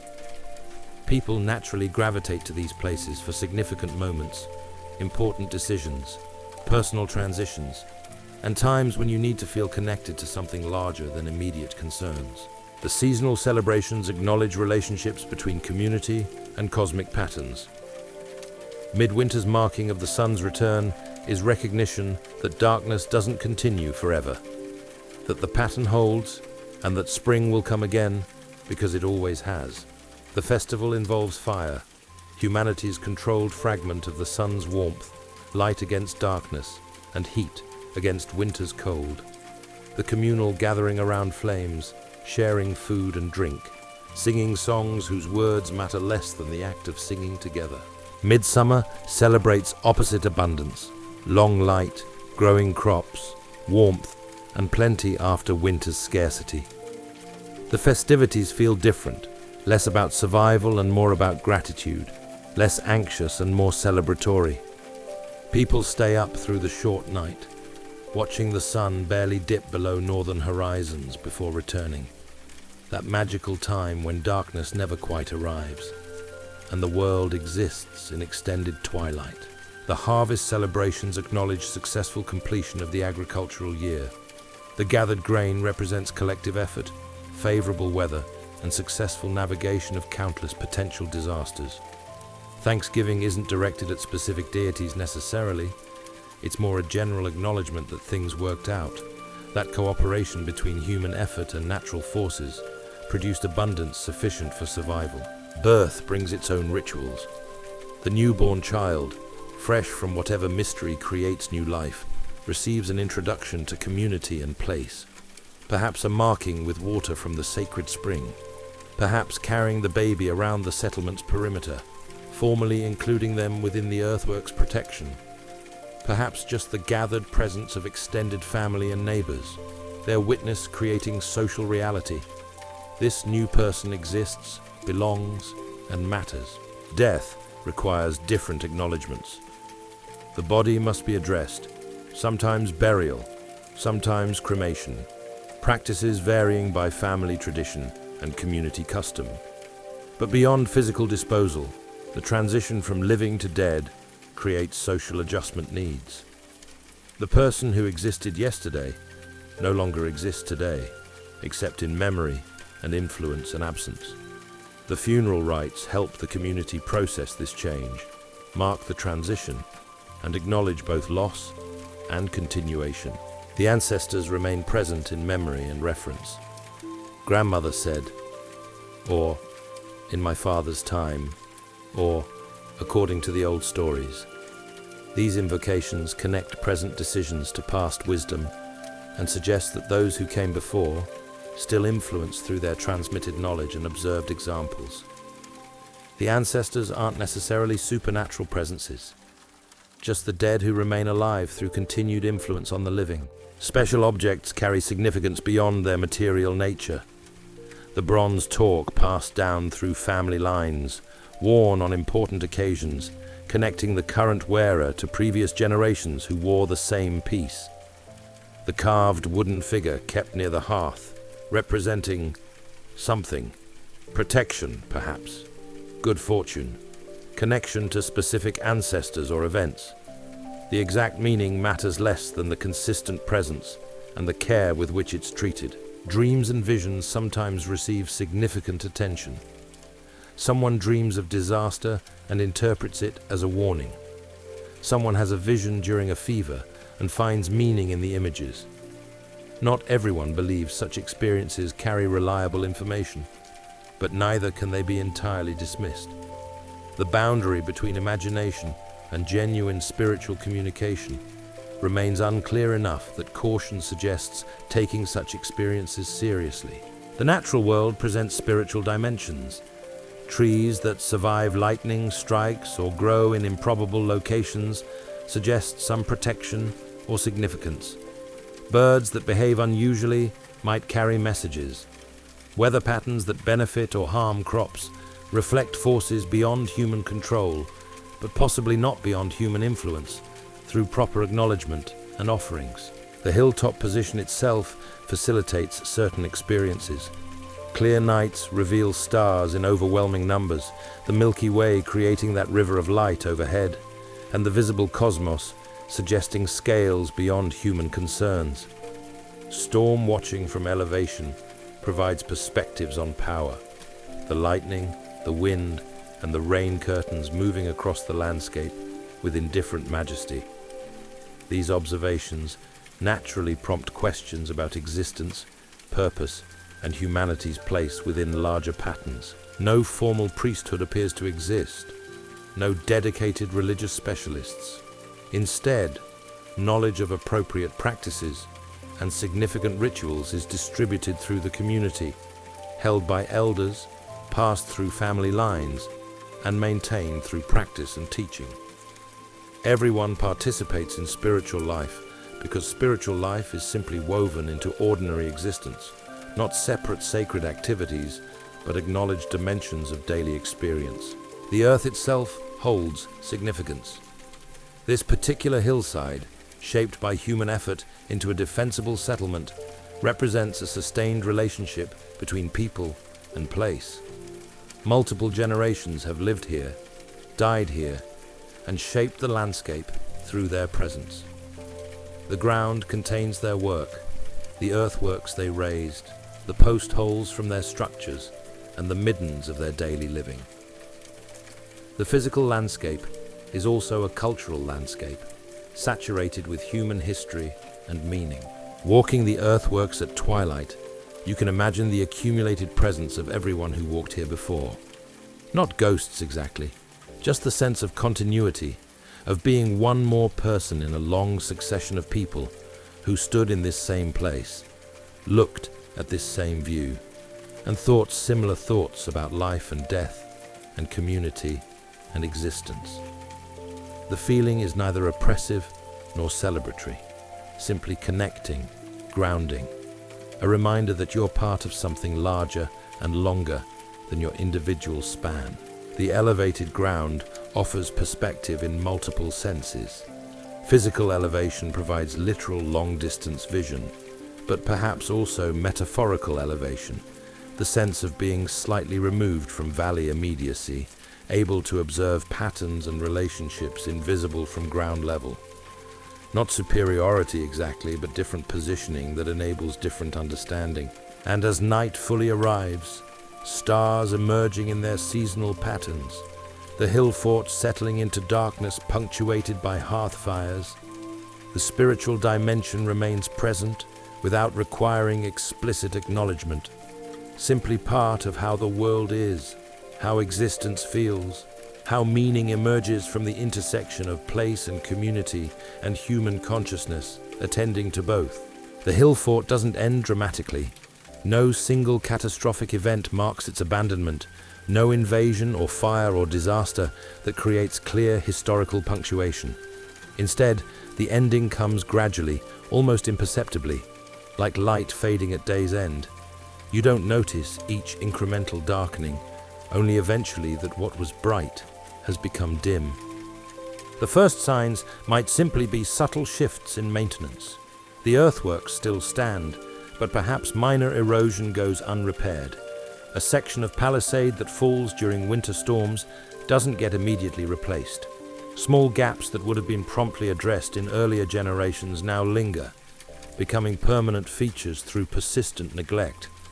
Not dramatic degradation, just the slow entropy that affects anything no longer receiving constant attention. Houses remain occupied, but perhaps not all of them. Some families move to valley settlements, finding the daily inconvenience of hilltop living no longer justified by whatever advantages it once provided. Their roundhouses stand empty for a season, then two, then eventually long enough that roof thatch fails and walls begin their slow collapse back into earth. The structures don't disappear immediately. They fade over years, becoming first old house, and then where that house used to be, and eventually just slightly irregular ground where grass grows particularly thick. The reasons for gradual abandonment likely multiplied, rather than arriving as a single cause. Perhaps political situations stabilized enough that defensive positions seemed less necessary. Perhaps trade patterns shifted, making other locations more economically viable. Perhaps population pressures eased, reducing the need for densely packed hill fort communities. Perhaps climate fluctuated, making elevated exposure less tolerable. Probably all these factors combined, creating cumulative pressure toward valley settlement. The younger generations might have been the first to leave. Young families chose to establish households in valley locations where fields were closer, water more accessible, and daily living less exposed to weather extremes. The elders remained on the hilltop, attached through a lifetime's accumulated connection, unwilling to abandon the home they'd known for decades. Their children visited regularly initially, then less frequently, then mainly for significant occasions, then eventually not at all after the old ones died. The grain storage facilities remained longest, perhaps. The raised granaries were still useful even as living spaces declined. Valley farmers continued to store grain on the hilltop, where elevation and air circulation provided excellent preservation conditions. The earthworks are still valuable as boundaries, even without a permanent population to defend. The hilltop transitioned from settlement to storage facility to occasional gathering place to eventually just that old hill fort that everyone knew about but no one actively used. Vegetation begins reclaiming cleared areas. Fast-growing species first. Brambles and young trees colonizing spaces no longer maintained. Paths fade where feet no longer walk them regularly. The carefully managed landscape of active settlement gradually reverts toward wildness, though wild is relative. Everything here has been shaped by human presence for so long that even abandonment carries cultural weight. The Bronze and Iron Age communities didn't disappear, they just reorganized. Valley settlements grew as hill forts declined. The same families, the same traditions, similar lifestyles, just different geographical arrangements. The fundamental patterns of agriculture, craftwork, and social organization, these continued. The specific choice to live, elevated, diminished without eliminating the people making those choices. Roman conquest eventually arrived, bringing different organizational principles. Not everywhere simultaneously, the Romans expanded gradually across Britain, their influence rippling outward from initial invasion points. Some hill forts saw late reoccupation during periods of resistance. Others had been long abandoned before Roman forces reached their regions. The Romans themselves occasionally reused hill fort earthworks for military purposes, appreciating the strategic positions, even if they preferred different architectural approaches. The earthworks survived abandonment surprisingly well. The massive banks and ditches, once established, required active effort to eliminate. Nature could soften them, grass could cover them, but the basic shapes persisted. Trees grew on the banks, their roots eventually disrupting the carefully packed earth. Erosion carved gullies through sections where water concentrated. But centuries after abandonment, the basic circuit remained visible, not as dramatic as when freshly constructed, but still clearly artificial, still obviously intentional earthworks. Artifacts scattered across the site, told fragments of a story to anyone interested in reading. Broken pottery, lost tools, fragments of worked bone, and the occasional corroded metal item. Each piece represents some moment of daily life, someone cooking, working, repairing, and leaving physical evidence that would outlast all memory of the specific person and specific moment. The artifacts didn't explain the Hillforts' history, but confirmed human presence, suggested activities, and hinted at the settlement that had been. Successive generations interpreted the ruins according to their own frameworks. Medieval peoples, encountering the earthworks, created stories about giants or ancient kings or magical beings, trying to explain constructions whose origins had faded from memory. The massive earthworks seemed to demand explanations involving superhuman builders. Regular humans, doing patient systematic work over generations, felt insufficient to account for the impressive remains. Local place names sometimes preserved fragments of memory. The old Fort Hill and the earthwork location are names that acknowledge the artificial nature of features without explaining their purpose or builders.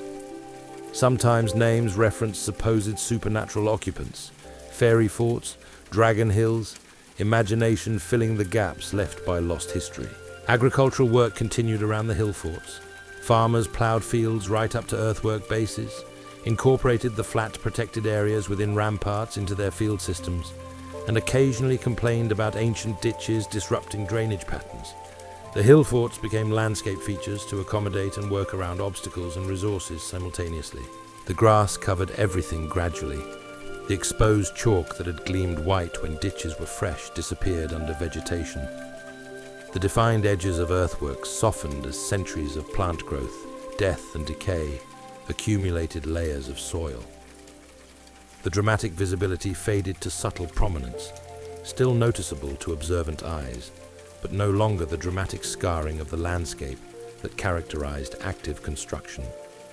Animals used the Hillforts as they used any elevated terrain. Rabbits burrowed into convenient earthwork banks. Sheep grazed the grass-covered ramparts. Badgers established sets in protected locations. The non-human life didn't care about history or significance.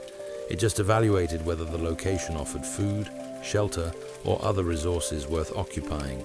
Storms and erosion worked slowly but persistently. Each winter's freeze-thaw cycle slightly shifted Earth. Each spring's heavy rain carved a bit more deeply into exposed areas. Each summer's drought cracked and settled previously stable sections. The changes accumulated almost imperceptibly, but over centuries added to substantial degradation of original profiles. Yet the essential forms persisted. The circuits of bank and ditch, the flattened hilltops, and the entranceways. Resilient despite centuries of neglect, protected partly by their own massive scale, partly by grass that held soil in place, and partly by simple remoteness from areas where humans actively worked to reshape the landscape. The fading wasn't loss exactly, more like transformation. The hill fort as an active settlement ended, but the hill fort as a landscape feature, as an archaeological site, as a location carrying accumulated meaning through multiple historical periods. These continued, evolved, and became something different than the original, but not necessarily lesser. The layers of time added their own significance. And slowly, very slowly, the hilltop released its human overlay, returning toward that elevated grassland that existed before anyone thought to build earthworks, that will exist long after current concerns fade into similar obscurity.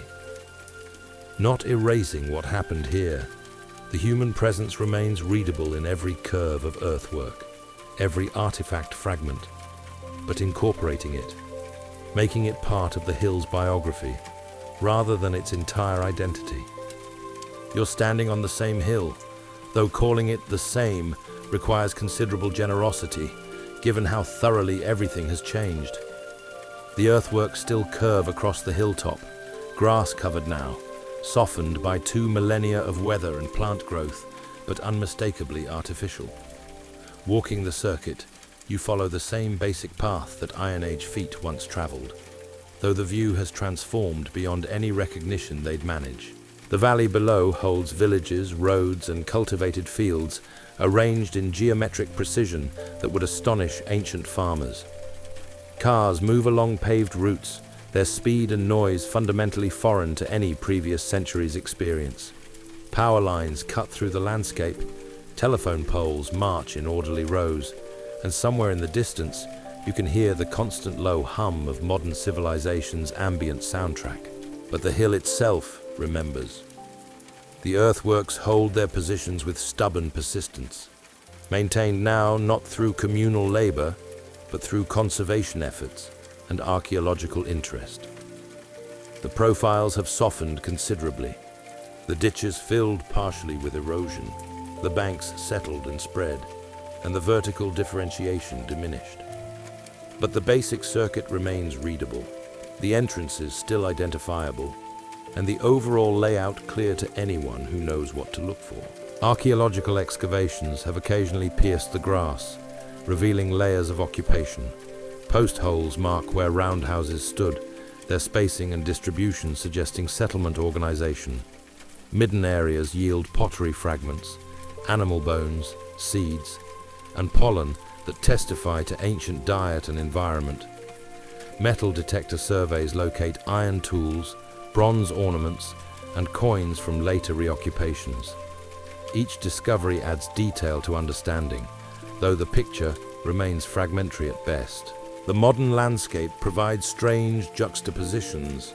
A Bronze Age burial mound stands adjacent to a transmission tower. Roman coins turn up in the same excavation layers as Iron Age pottery.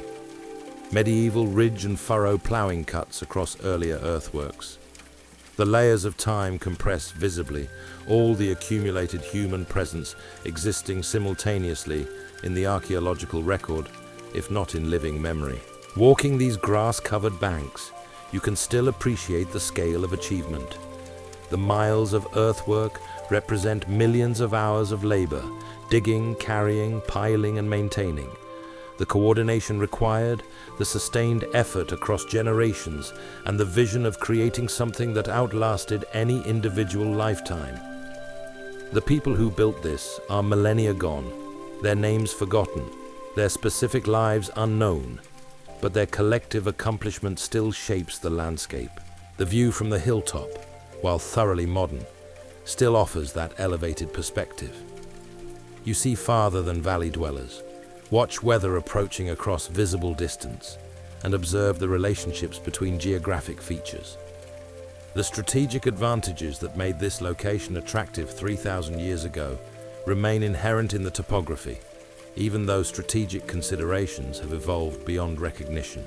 Other hill forts dot the British landscape, hundreds of them varying in size and complexity and preservation state. Some are dramatic and obvious, their earthworks still imposing. Others have faded to barely detectable crop marks, visible only from the air during specific seasons. Some have been destroyed by development, quarrying, and agriculture. Some remain remarkably preserved, protected by their remoteness, or difficult terrain or deliberate conservation efforts.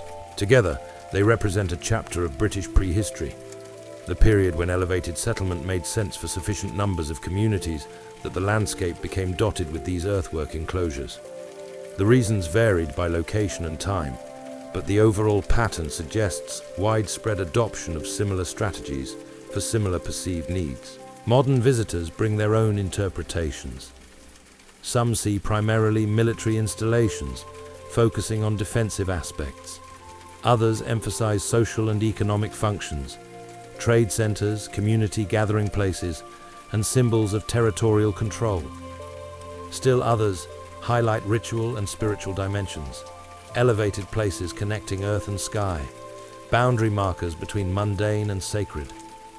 Probably all these interpretations hold partial truth, and probably none captures the full complexity of what these places meant to their builders and occupants. The grass continues its patient work of covering and preserving.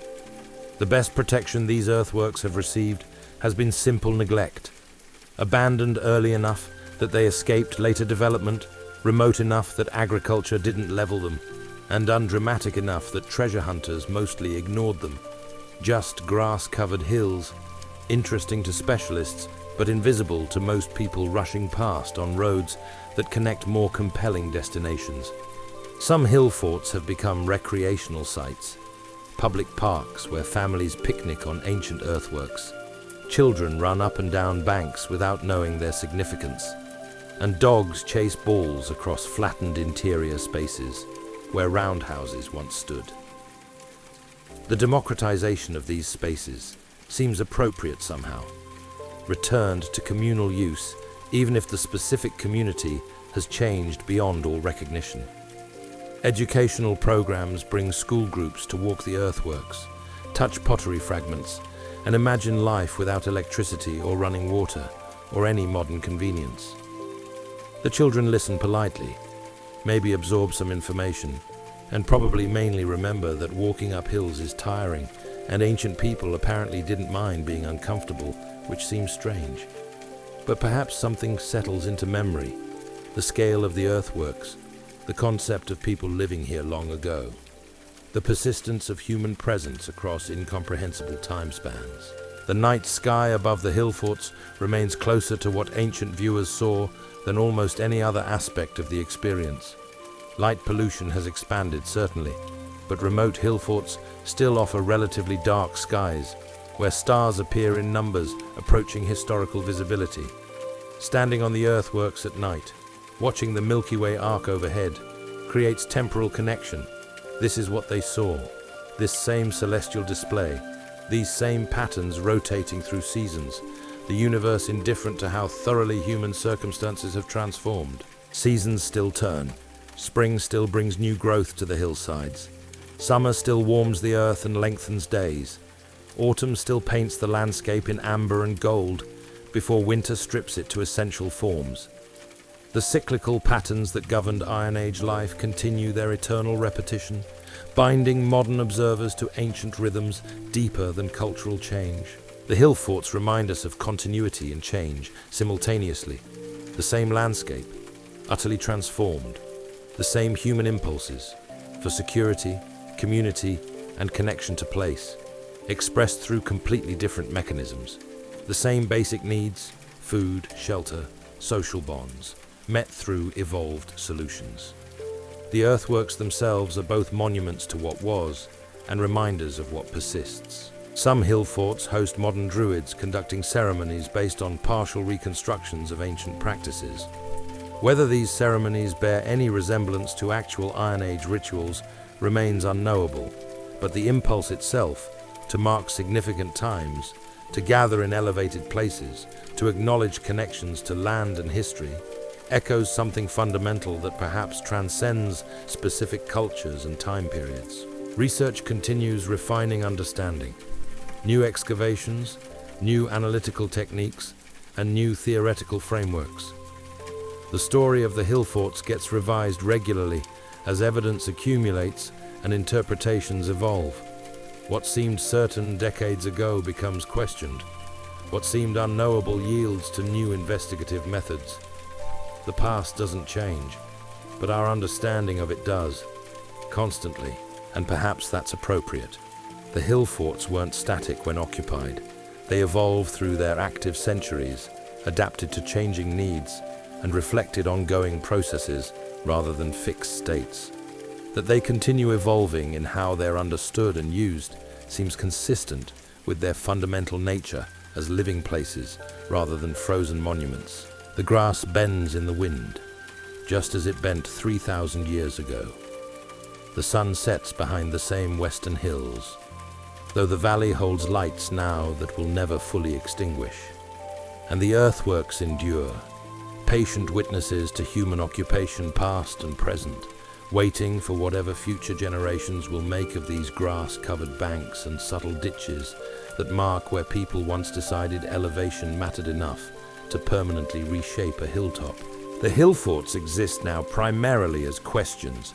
What exactly were they for? How did communities organize themselves within and around them? What specific events unfolded within these earthwork circuits? The questions outnumber answers substantially, leaving vast spaces where uncertainty and speculation create provisional understanding subject to constant revision. But perhaps the uncertainty itself carries value. The Hillforts resist simple categorization.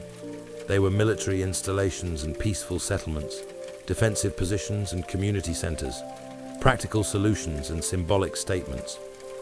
The complexity reflects reality more accurately than any neat, singular explanation could. Human communities have always been complicated, motivated by multiple simultaneous concerns, their actions interpretable through various frameworks, all containing partial truth. The people who built and occupied these places have vanished into that prehistoric silence before written records. We don't know their names, their specific stories, or their individual personalities, dreams, and fears. What remains are the traces of their collective actions, the earthworks they raised, the artifacts they made and discarded, and the patterns of their settlements and activities. These archaeological remnants become our entire connection to millennia of human experience. Yet that connection, tenuous and fragmented as it is, still matters. The Hillforts testify to human capacity for sustained communal effort toward long-term goals. They demonstrate sophisticated understanding of landscape, engineering, and social organization. They show communities choosing to invest enormous labor in defensive and social infrastructure, making collective decisions about resource allocation and strategic priorities. The choices made by these Iron Age communities shaped the landscape in ways that persist into the present. Walking the British countryside, you encounter these earthworks regularly, some dramatic and obvious, others subtle and easily overlooked, but collectively representing a massive centuries-long project of landscape modification. The British lowlands are a cultural landscape shaped by sustained human presence, bearing scars and enhancements from successive generations who each left their mark. Modern life proceeds largely unaware of this layered history underfoot. People live in valleys near Hillforts without particularly noticing them. Farmers plow around earthworks without necessarily knowing their origins.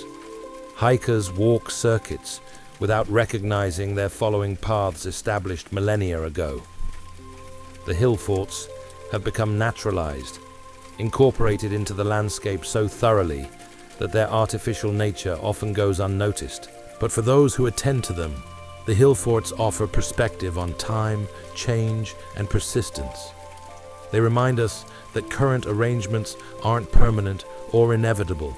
Previous societies made different choices, organized themselves differently, and found other solutions to fundamental human needs for security and community and connection to place. Understanding these alternatives doesn't provide direct blueprints for contemporary life, but it expands imagination about possibilities. The Hillforts also demonstrate that substantial achievements don't require technological sophistication. What they required was patience, coordination, sustained effort, and multi-generational commitment. The tools were simple: bronze and stone, wood and antler, human and animal muscle. The engineering was practical rather than elegant, but the results endured, accomplishing their purposes and outlasting their builders by thousands of years. There's something humbling about encountering these remains. Your own life, its concerns, achievements, and struggles will fade into similar obscurity eventually. The specific details that seem so important now will become meaningless to future generations who won't know your name or story. What might persist are only traces of collective actions, patterns of how your society organized itself, and artifacts from daily life that future archaeologists might excavate and interpret through frameworks you can't imagine. This perspective isn't meant to be depressing. Rather, it's liberating in a way, freeing you from excessive worry about personal legacy while highlighting the importance of collective action and maintenance.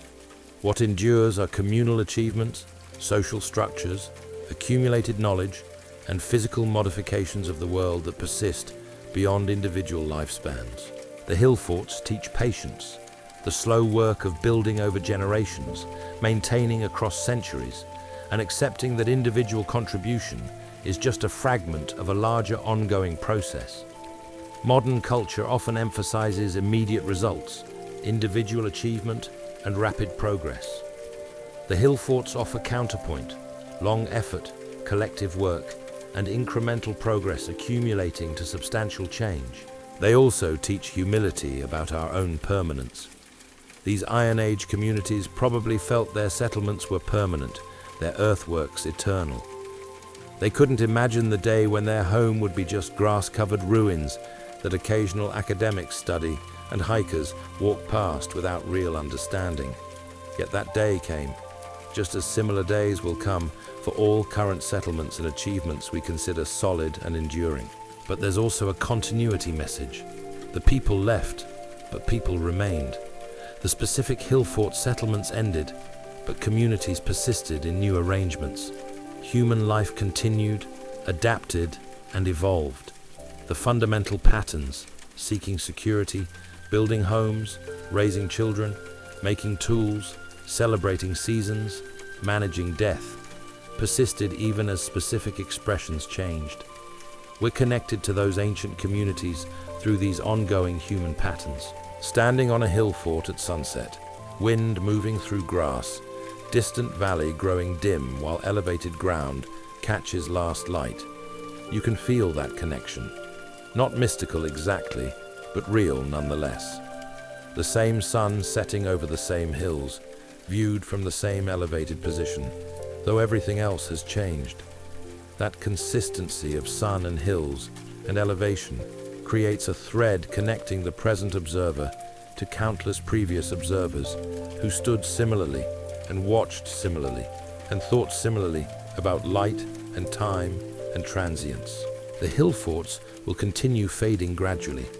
The earthworks will slowly erode, settlements below will eventually expand around and perhaps over them, and future changes will layer onto accumulated past modifications.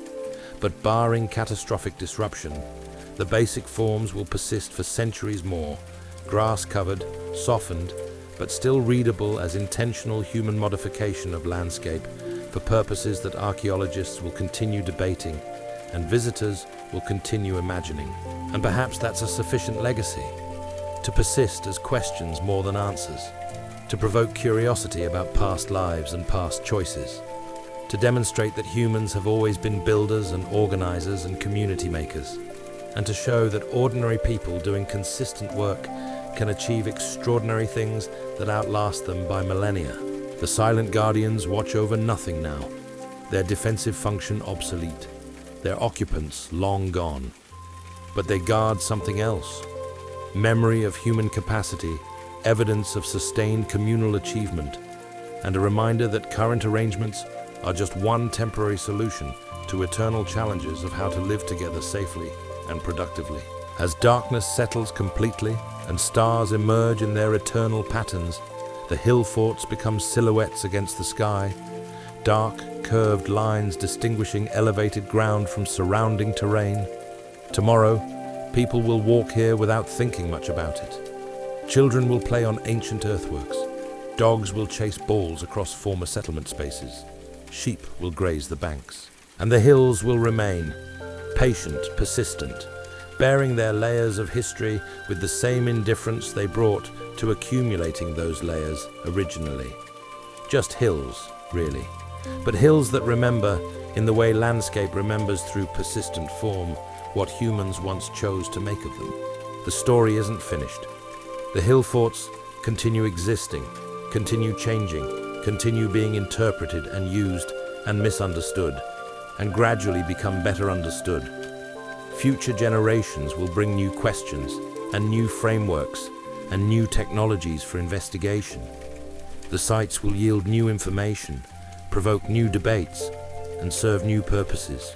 But tonight, on this particular hill fort, under these specific stars, the only sound is wind through grass and the occasional distant bark of a dog who's probably not even aware they're occupying a space where dogs barked for centuries and might bark for centuries more, all of them equally oblivious to the weight of time, pressing these hills into something more than simple geography. And perhaps that's perfect. The continuation of simple life across these historically saturated spaces, the mundane present occupying the extraordinary past, tomorrow arriving whether or not we understand yesterday, and the eternal human process of making homes and meaning from whatever landscape we inherit and whatever circumstances we face. The Hillforts endure as a gentle reminder that we're neither first nor last, that our moment is just a fragment of a longer story, that what we build might persist in unexpected ways, and that the land remembers even after memory fades, holding traces of everyone who walked here before in its contours and its silences.